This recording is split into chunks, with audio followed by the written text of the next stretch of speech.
Bienvenue sur le board.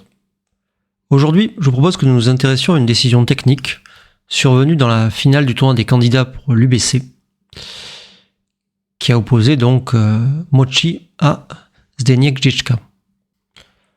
Ce sont donc deux des tout meilleurs joueurs du monde. La plupart d'entre vous les connaissent certainement. Mochi est très largement considéré comme le meilleur joueur du monde depuis assez longtemps, plus de 10 ans maintenant. Quant à Zdeněk, c'est un jeune joueur tchèque qui a 24 ans et qui à 24 ans est un des candidats sérieux pour prendre la relève de Mochi. Mais trêve de blabla, qu'est-ce qui se passe dans cette position ? Comme d'habitude, si vous voulez réfléchir un petit peu, mettez sur pause parce que je vais commencer à analyser. Alors on a une situation qu'on peut catégoriser comme pay now or later. Donc, doit-on laisser une frappe maintenant ? On va la laisser plus tard, payer maintenant ou plus tard. Les coups candidats sont assez clairs. On a le choix entre cacher le pion par 11-2 ou faire la porte par 11-5-8-5, laissant une frappe directe, mais résolvant la plupart de nos problèmes de long terme. Alors, certains d'entre vous ont peut-être pensé au coup intermédiaire 8-2-8-5, avec l'idée de la duplication du 2, mais on va l'exclure. Ça laisse tout simplement beaucoup plus de frappes que en 5-8-5, et comparativement, ça fait pas le point 5. Donc, on va le considérer comme forcément inférieur à ce coup. Nous avons donc deux coups en présence, deux coups très différents.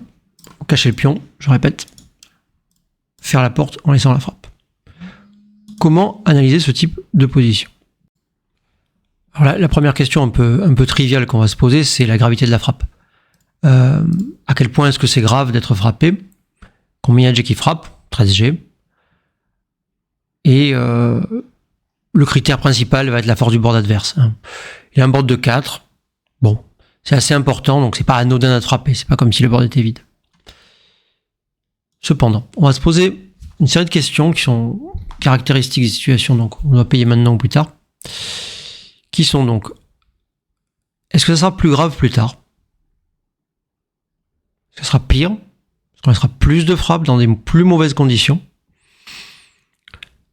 Est-ce qu'on a du timing ? Est-ce que notre adversaire a du timing ? C'est assez important. Et enfin, quels sont les problèmes résolus ou pas par la solution qui laisse la frappe. Ce sont les questions essentielles à se poser pour ce type de situation. Alors ces questions sont évidemment un peu liées entre elles, mais je propose une méthode pour essayer d'approcher la chose. Alors, est-ce que ça sera pire plus tard ? C'est lié aux capacités de l'adversaire d'améliorer sa position. S'il y avait déjà un board de 6, la réponse serait pratiquement toujours non. Mais là, il peut améliorer son board tout simplement en fermant le point As avec un 2 ou un 3. C'est une chose assez triviale. Est-ce qu'il y a des chances qu'on laisse tout de même la frappe plus tard ? Ça, c'est aussi quelque chose d'important. Donc, est-ce que on peut raisonnablement penser que ce sera pire plus tard ? Si on fait donc le coup prudent, entre guillemets. À nous de voir s'il est vraiment prudent. Alors, qu'est-ce qu'on va laisser au prochain coup ? On voit tout de suite que 6-5 laisse une double frappe. 6-5, je suis forcé de jouer le 6 de là et le 5 du point 6. Et on a d'autres G qui laissent une simple frappe. 6-3, 6-1, 5-As, 5-3, 4-1, 4-3, et j'en ai pas oublié. Il y a des trucs un peu désagréables comme double 5 par exemple, qui casse le 6, et 5 et 4 pareil, mais qui sont moins graves. On va pas les considérer comme des G si graves que ça. Donc ça fait 16 G, si j'ai bien compté, qui laisse double frappe ou une simple frappe avec quand même pas mal de G, 11 G ou plus on va dire. Dans des conditions éventuellement pires, puisqu'il aurait fermé le point As. Voilà. Et j'ai pas encore parlé évidemment du point 6 qui va aussi être un problème à libérer plus tard. Bon. Deuxième question, la question relative au timing. Alors déjà, pourquoi le timing est important dans ce type de position ? Parce qu'on a une certaine réserve de coups ou pas, pour tirer un joker. Généralement des gros doubles qui nous permettent de nous mettre en sécurité. On a un certain nombre de coups pour tirer double 6 par exemple. Là, c'est assez facile à voir qu'on n'a quasiment pas de timing. On n'a pas de troisième ou de quatrième pion sur le point 6 qui nous aurait aidé à nous défendre un petit peu. Et le prochain 6, on va devoir le jouer du point 8. Et le prochain 5 ou 4 du point 6 ou du point 8. Par conséquent, on a zéro timing. Voilà. Notre adversaire a-t-il du timing? Oui, manifestement, il peut améliorer sa position ou à minima passer sans la détériorer. Voilà. Parfois, vous devez plutôt répondre qu'on va payer plus tard, simplement parce que l'adversaire peut dégrader sa position. Mais ici, c'est pas le cas. Donc, le timing, on peut répondre assez facilement. On n'en a pas, et lui, il en a. Cela dit, on peut aussi remarquer qu'il n'y a pas que les doubles qui libèrent le point 8. 6-2, 6-4, 4-2 sont aussi des jokers à prendre en compte. Alors, troisième question, quels sont les problèmes résolus ou pas par le coup alternatif, le coup qui paye maintenant? Alors, chose évidente, on libère le point 8, mais il y a d'autres choses à voir. Il y a un premier contre-argument qu'il ne faut pas négliger, qui est qu'on a quand même des mauvais jets au prochain coup, même si on n'est pas frappé. On peut voir 6-5, double 5, ou encore double 6. Bon, ça fait 4 jets qui vont laisser quelque chose malgré tout. Mais bon, c'est pas négligeable, mais je pense qu'on peut quand même dire que ça pèse pas lourd par rapport au 16 jets de la position alternative, celle-ci.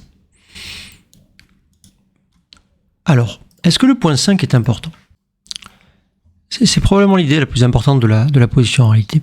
Imaginez donc que vous jouez votre coup tranquille, puis vous libérez le point 8 agréablement, en laissant une frappe ou pas, et vous arrivez dans une position comme ça, ou comme ça, de toute façon, passer de l'un à l'autre. Alors, vous avez le point 6 à libérer. Et ça a peut-être l'air de rien, mais c'est pas si évident. Déjà, vous avez 6-1, 6-3, 5-3, et dans le cas précis, double 3, qui laisse une frappe directe. Mais en plus, vous n'avez pas tant de jets que ça qui libère le point, parce qu'il faut tomber sur les bonnes cases. Tout jet contenant un As ou un 3 ne libère pas le point. C'est plus de la moitié des jets, sauf double As. Si en revanche vous arrivez dans une situation comme celle-ci, libérer le point 6 va être beaucoup plus facile.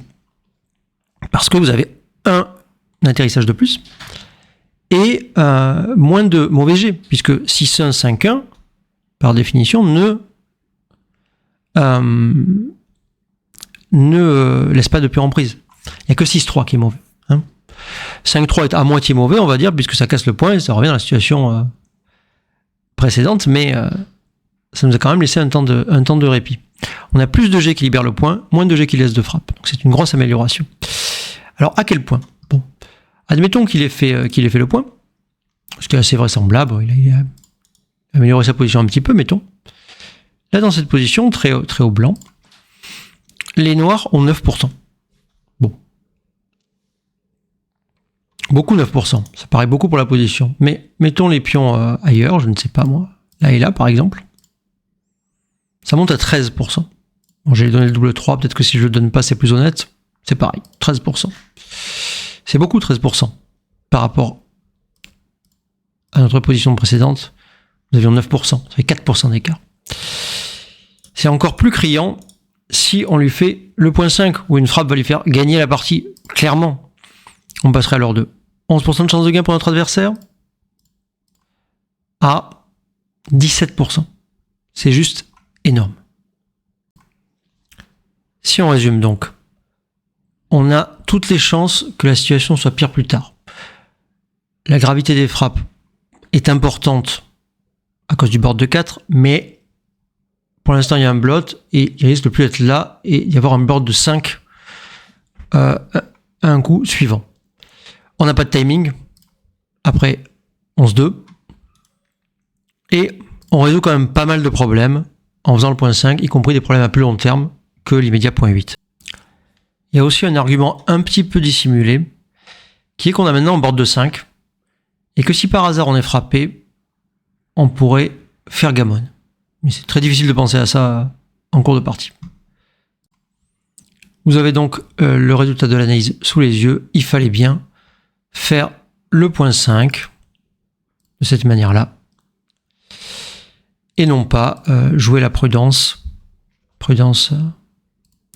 supposée, en mettant le pion au point 2 à cause des problèmes subséquents liés à la libération du point 8 puis du point 6. Et si on regarde les chiffres, c'est aussi largement à cause de ce dernier argument que je vous ai donné, lié au fait que si on est frappé dans cette position, quand ça se passe bien, on fait gammon, paradoxalement. Donc à retenir pour cette fois, quand vous avez ce type de situation, vous devez soit laisser une frappe maintenant, soit en laisser peut-être une plus tard. Vous essayez de comparer les risques et les gains. Donc d'abord vous regardez le nombre et la gravité des frappes, donc vous comptez les jets bien sûr, et vous regardez la force du board adverse, est-ce qu'il y a des blots, etc., etc. Ensuite, à quel point ça peut s'empirer, si on doit laisser une frappe plus tard, est-ce que le board adverse va se renforcer, ou au contraire se dégrader? Est-ce que on va laisser moins de frappes, plus de frappes, que sais-je? Et pour ça, regardez le timing, très important.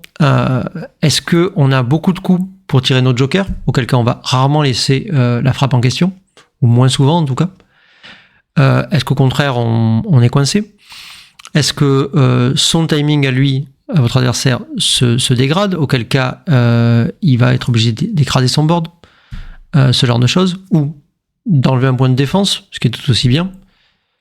Et enfin, quels sont les problèmes qu'on résout ou qu'on ne résout pas, attention, il ne faut pas partir du principe qu'on en résout toujours, en prenant donc le risque en question. Et bien sûr, l'information la plus importante, comme d'habitude, c'est abonnez-vous. Parce que nous avons déjà 20 abonnés, d'après les chiffres de la préfecture, et 600 d'après les syndicats. Donc merci à vous, ça fait vraiment plaisir. Voilà, c'est la fin de cette vidéo. Je vous remercie de l'avoir suivi. J'espère que ça vous aura plu, intéressé, comme d'habitude. Et je vous dis à la prochaine. Et surtout, ne faites pas trop de blunders.